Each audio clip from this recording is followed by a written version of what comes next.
Hi, everybody. I thought I'd give us a little update on everything. As you can see, I haven't really quite packed up everything.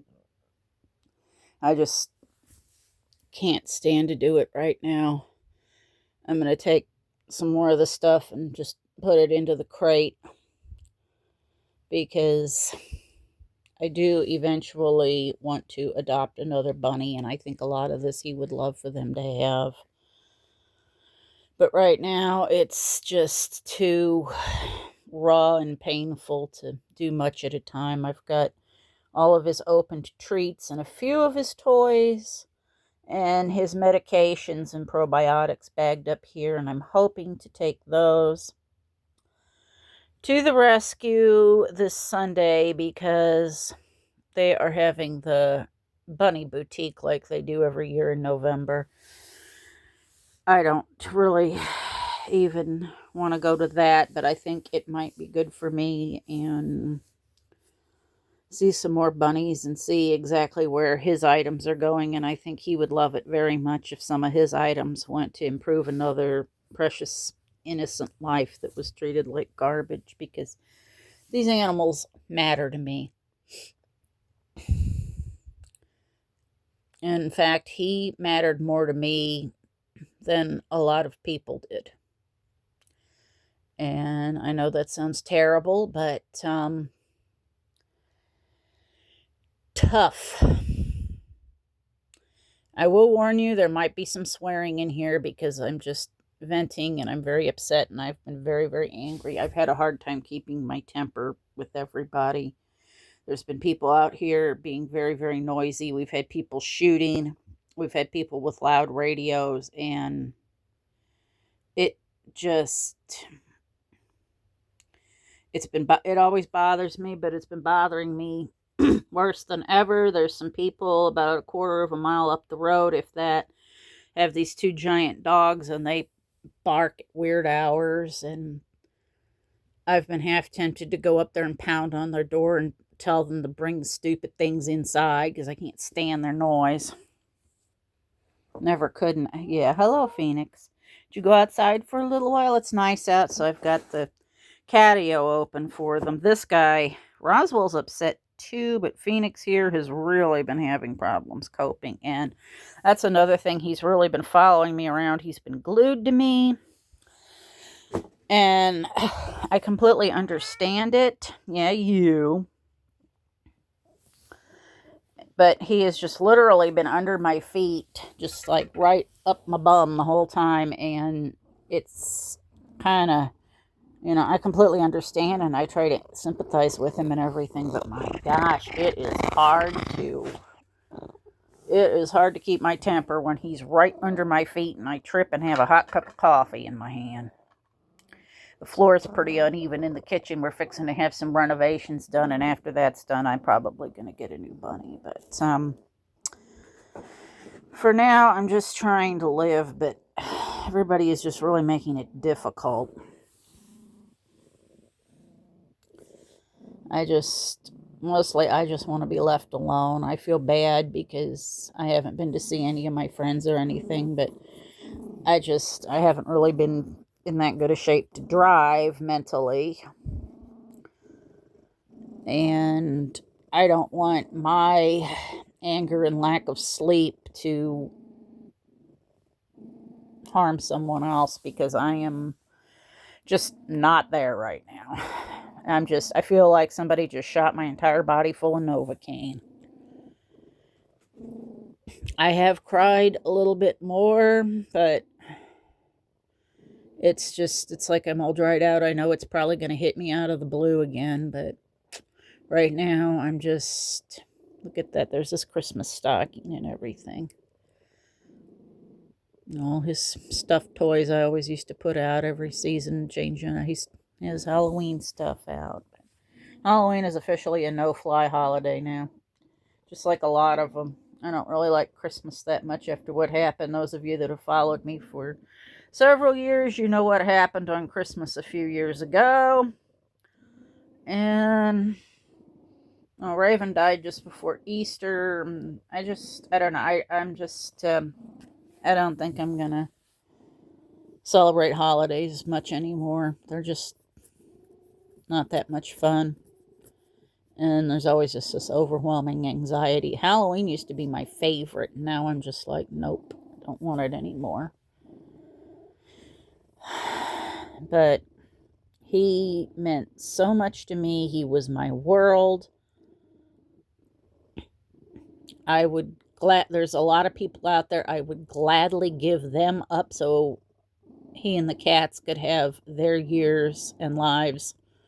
And I'm sorry, I know that sounds harsh. And to anybody, you know who you are, that follows me on another account, if you say anything, go right ahead because you will get taken to the cleaners. My filter officially fell off around age 48 and they don't make my model anymore. So anybody that says anything nasty, go right ahead because this will be fun.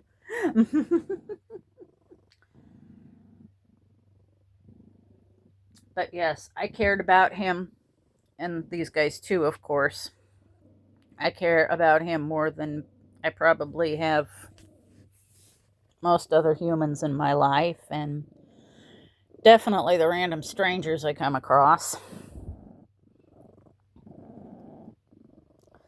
But as to what happened, I'm still not 100% sure. I honestly think it might have been a stroke, or maybe the ear infection we were treating him for went septic, and there just wasn't any coming back for him. And I maybe paired with a stroke. I don't know. But all I know is by that night, after his initial visit, he just went down on his side and could not move. He was just laying there breathing really fast the whole time. And we took him up to the emergency vet, and short of taking him to yet another place for a lot of really aggressive testing and possibly a feeding tube put in his stomach and leaving him for days at a time and not really even being sure if he would recover from that. Those were the only other options, and I couldn't do it to him. I just didn't think it would be fair, and he would have hated it.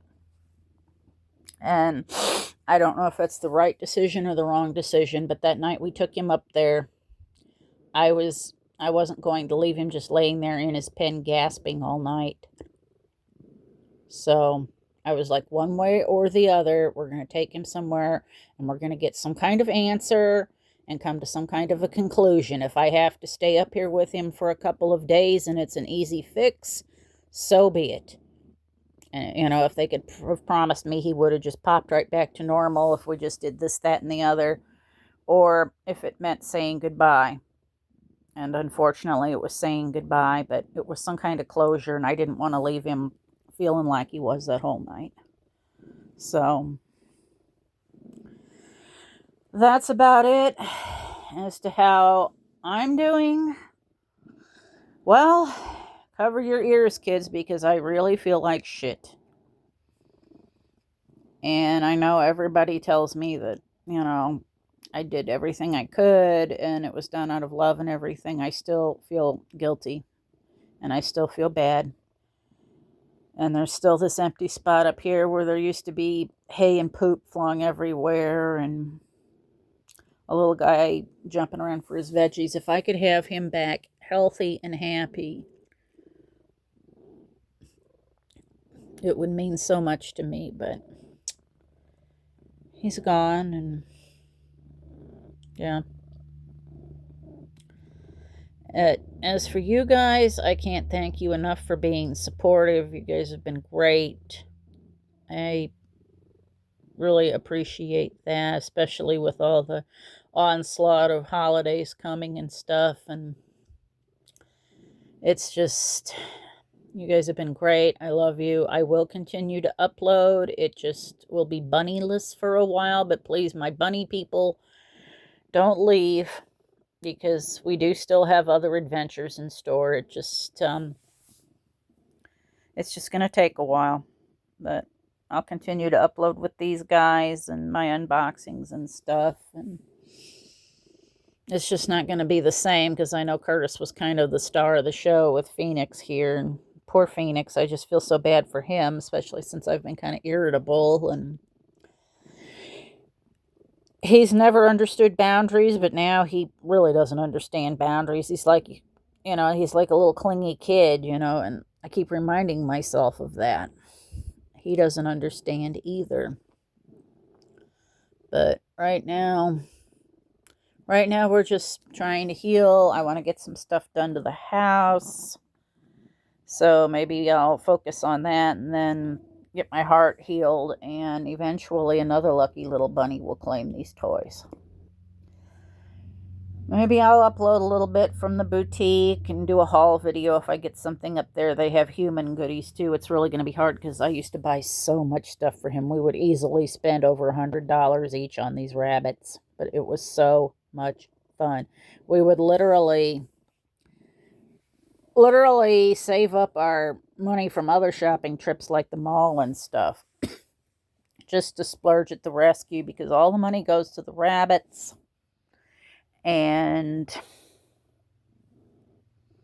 they just have such cool, unique stuff. It's all good. It's all healthy. There's a lot of small businesses. So maybe I'll get something there that reminds me of him. So, yeah. We would literally, not want to go to the mall or to the other shops that we liked because we wanted to keep our money to go to the boutique. So I'm going to try to do that and upload some footage of that for you. But right now, it's a rough road. This is like when Raven died all over again. So, yeah, everybody and anybody else, we've lost quite a few other little ones. I know Kay lost her little guinea pigs, Addison, Addie, and Puddles in one day just before Curtis. And then Boy the cat just passed away. And then one of my other acquaintances, it was a high school friend of one of my friends, friend of a friend of a friend, you know how that goes, had to have their little dog put down last week too, little Bichon. I'm not really a dog person, but the Bichons are so cute. They look like little lambs, and they're so cute. I just love them. But she had her forever, so that was really hard. So we're all just kind of in the same boat here. But I can't thank you guys enough for your support, and anybody out there that's got anything nasty to say, well, go ahead and say it, because we will take you to the cleaners. And, okay, well, we will be back soon, and we really appreciate it, everybody, and try to stay strong, because I know I sure ain't. All right, that's it for now. Everybody take care. Have a great whatever. Morning, afternoon, middle of the night. Who knows? All right, take care, guys.